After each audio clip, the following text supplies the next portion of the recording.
নমস্কাৰ ছাত্ৰ ছাত্ৰীসকল মই আজি নৱম শ্ৰেণীৰ অসমীয়া বিষয়ৰ পোহৰৰ বাটেৰে আগবঢ়া গাঁওখন নামৰ পাঠটিৰ অনুশীলনীৰ ১ নং প্ৰশ্নৰ উত্তৰসমূহ আলোচনা কৰিবলৈ ওলাইছোঁ।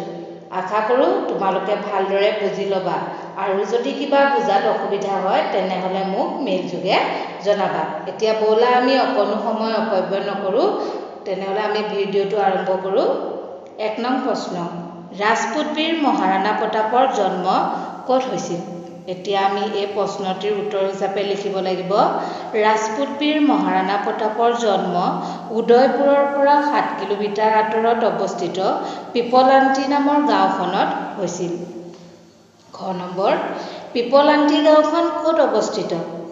এই প্ৰশ্নটিৰ উত্তৰ হ'ব ৰাজস্থানৰ ৰাজধানী জয়পুৰৰ পৰা ৩৫০ কিলোমিটাৰ আঁতৰত পিপলান্তি গাঁওখন অৱস্থিত।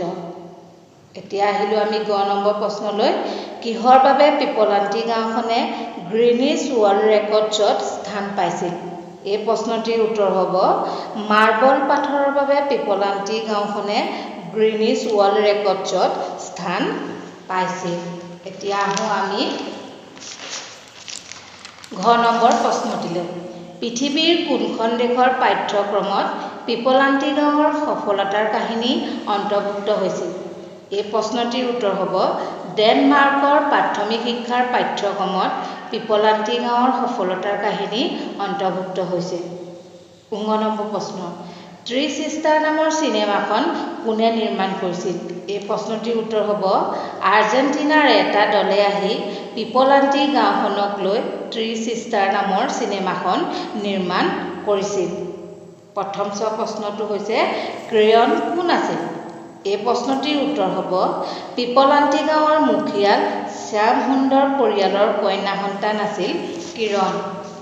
এতিয়া আহিলোঁ আমি দ্বিতীয় চোৱা প্ৰশ্নটিলৈ, ৰাখী বন্ধনৰ দিনা পিপলান্তি গাঁৱৰ ছোৱালী আৰু মহিলাসকলে কি কৰে? এই প্ৰশ্নটিৰ উত্তৰ হ'ব ৰাখী বন্ধনৰ দিনা পিপলান্তি গাঁৱৰ ছোৱালী আৰু মহিলাসকলে গছত ৰছী বান্ধি গছ আৰু মানুহৰ মাজৰ সম্পৰ্ক অধিক সুদৃঢ় কৰে। এতিয়া আহিলোঁ বৰ্গীয় জ প্ৰশ্নটিলৈ, কিৰণ নিধি যোজনাৰ আঁৰৰ মানুহজন কোন? এই প্ৰশ্নটিৰ উত্তৰ হ'ব কিৰণ নিধি যোজনাৰ আঁৰৰ মানুহজন হ'ল শ্যাম সুন্দৰ পৰিয়াল। এতিয়া আহিলোঁ ঝ নম্বৰ প্ৰশ্নটিলৈ, কোনো এজন মানুহৰ মৃত্যুত পিপলান্তি গাঁৱৰ মানুহে কি কৰে? এই প্ৰশ্নটিৰ উত্তৰ হিচাপে আমি লিখিব লাগিব, কোনো এজন মানুহৰ মৃত্যুত পিপলান্তি গাঁৱৰ মানুহে 11টাকৈ গছপুলি ৰুৱে বা ৰোপণ কৰে। আজি আমি এইখিনিয়ে আলোচনা কৰিলোঁ। ইয়াৰ পিছৰ প্ৰশ্ন উত্তৰ নেক্সট ভিডিঅ'ত আলোচনা কৰিম। তোমালোকে যদি মোৰ এই ভিডিঅ'টো অলপ হ'লেও বুজি পালা তেনেহ'লে মোৰ এই ভিডিঅ'টো লাইক কৰিবা আৰু লগতে এনেকুৱা ভিডিঅ'বোৰ পাই থাকিবলৈ মোৰ এই চেনেলটো ছাবস্ক্ৰাইব কৰিবা। ধন্যবাদ।